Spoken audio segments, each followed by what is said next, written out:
Hey guys, this week we're talking about the student that is discussed at the beginning of chapter 10 and in regards to the Asian American Identity Development Model.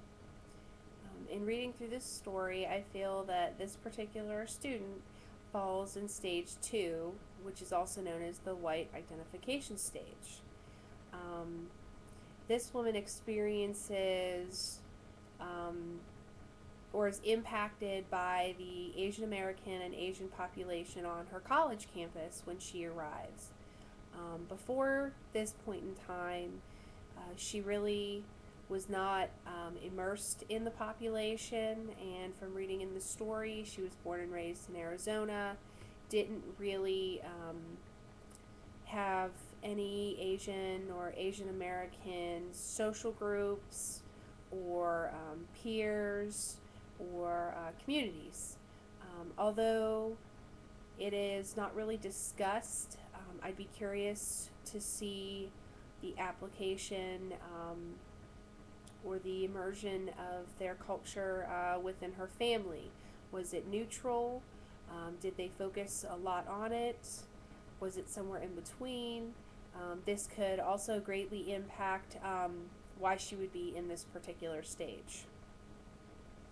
The second stage also describes the realization of differentness, which can lead to self-blame and basically escaping the racial identity or heritage by possibly even over-identifying with the white society. I feel that she relates more to escaping her racial heritage and really just turns an unconscious blind eye in regards to the cultural oppression and prejudice that's going on. She really didn't open her eyes to this until she was out on the date with the Filipino man.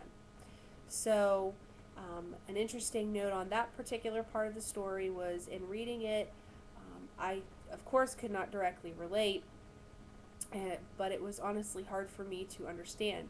I didn't think she was wrong in thinking that, but it definitely was hard to identify and understand that particular part, and be curious to see how it leads or how it really affected her overall in the future. By the end of the story, she was going into stage 3, awakening to social political consciousness, of course in relation to the date and the immersion on her college campus. So prior to then, she really was unconsciously turning a blind eye, and a few questions I had was, where did she get this social conditioning in regards to white society and their views on Asians and Asian Americans? Was it the media? Was it her particular community?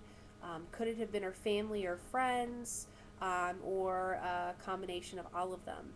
That's something that I'd be curious to find out. So I hope this was insightful, and feel free to leave any comments. Thanks, and have a great week.